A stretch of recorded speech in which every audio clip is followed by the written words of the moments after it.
আমি প্রতি বছরই স্কুলে শীত উৎসবে আসি। এখানে এসে আমার খুব মজা লাগে, আনন্দ হয়।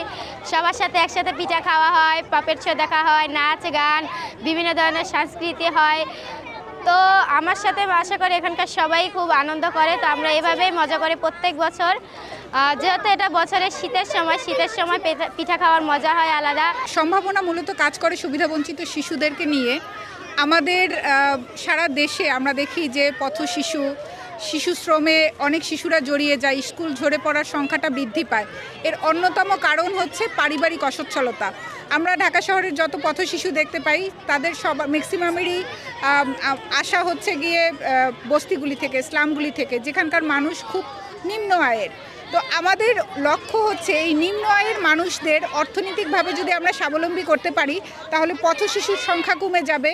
সুবিধাবঞ্চিত শিশু বা পথ শিশু এই শব্দটাই হয়তো একটা সময় দেশে থাকবে না।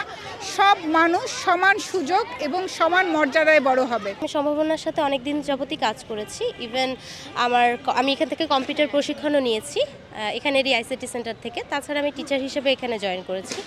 টিচার থেকে এখন আপাতত অ্যাসিস্ট্যান্ট হেড টিচার হিসেবে আছি। এখানে হচ্ছে সুবিধাবঞ্চিত শিশুদের নিয়ে কাজ করা হয়। আমরা মোটামুটি চেষ্টা করি যে ওরা যেগুলা সুবিধা পাচ্ছে না সেগুলো মোটামুটি দেওয়ার শিক্ষার ক্ষেত্রে। সম্ভাবনা এমন একটি প্রতিষ্ঠান, এমন একটি অলাভজনক প্রতিষ্ঠান। এখানে সুবিধাবঞ্চিত বাচ্চা থেকে শুরু করে অনিন্দিত নারী এবং যে সকল নারীরা সুবিধা থেকে বঞ্চিত আছেন তাদের নিয়ে কাজ করা হয় এবং তাদের সমস্ত সুযোগ সুবিধা প্রোভাইড করা হয় যেটা থেকে তারা বঞ্চিত আছে। সাধারণত আমরা পথ শিশুদের নিয়েই কাজ করি এবং যারা সুবিধাবঞ্চিত শিশুরা তাদেরকে পড়াশোনার উপকরণ থেকে শুরু করে তাদের স্বাস্থ্য সুরক্ষা, তাদের জামা কাপড়, তাদের শিক্ষামূলক সমস্ত উপকরণ আমরা প্রোভাইড করে থাকার চেষ্টা করি। এছাড়াও আমাদের আইসিটি প্রশিক্ষণ আছে, প্রশিক্ষণ চলছে এবং যারা উদ্যোক্তা হতে চায় তাদের। এবং অনিন্দিত নারী নামে আমাদের একটি প্রজেক্ট আছে যেখানে আমরা সুবিধাবঞ্চিত যেসব নারী এবং যারা ভবিষ্যতে উদ্যোক্তা হতে চায় তাদের নিয়ে আমরা কাজ করছি। আচ্ছা, আমরা প্রতি বছরই আমাদের যে সুবিধাবঞ্চিত যারা বাচ্চা আছে তাদেরকে নিয়ে এই শীত উৎসবের আয়োজন করি। এই বছরও আমাদের সারা বাংলাদেশে প্রায় 3000 বাচ্চাকে আমরা এই শীতের পোশাক দিচ্ছি। এইটা আমাদের মেইন স্কুল, আমরা যেখানে বাচ্চাদেরকে ফ্রি এডুকেশন দিয়ে থাকি, পাশাপাশি বিভিন্ন সময়ে পোশাক দিয়ে থাকি। তারই ধারাবাহিকতা আজকে আমরা একটু উৎসবমুখর পরিবেশে বাচ্চাদের শীতের ভীতি দূর করার জন্য তাদেরকে শীতের পোশাক এবং পিঠার আয়োজন করা হয়েছে।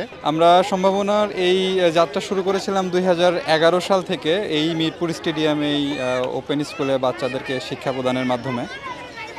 সেটারই ধারাবাহিকতায় ধীরে ধীরে আমরা এখন মিরপুর কালশি এরিয়াতে আমাদের এই একাডেমিক স্কুল চলে, যেখানে প্রায় আমরা 200 বাচ্চার মানে বিনামূল্যে পড়াশোনা করাচ্ছি। এই যে 200 বাচ্চার বিনামূল্যে পড়াশোনার যে প্রক্রিয়াটা আসলে পুরোটাই হচ্ছে আমাদের ডোনেশন বেস চলে, অর্থাৎ আমাদের স্পন্সরের চিলড্রেনের যেই ডোনেশন আছে সেই ডোনেশনের মাধ্যমেই বিভিন্ন মানুষ যে কেউই চাইলে পরে আমাদের যে কোনো একটা বাচ্চার পুরো 1 বছরের দায়িত্ব নিতে পারে। তো ঠিক এই প্রক্রিয়ার মাধ্যমেই আমরা এখন বাচ্চাদেরকে পড়াচ্ছি।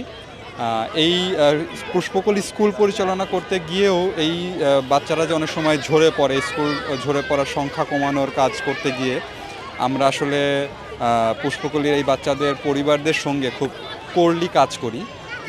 একটা পরিবারকে কিভাবে স্বাবলম্বী করা যায়, বাচ্চাকে কিভাবে মানে দীর্ঘদিন স্কুলে রাখা যায়, স্কুলের প্রতি আগ্রহী করা যায়, এইগুলো নিয়ে কাজ করতে গিয়েই আমরা এই স্কুলের বাচ্চাদের মায়েদেরকে আমরা বিভিন্ন ধরনের কারিগরি প্রশিক্ষণ দিয়েছি, দক্ষতা উন্নয়নমূলক।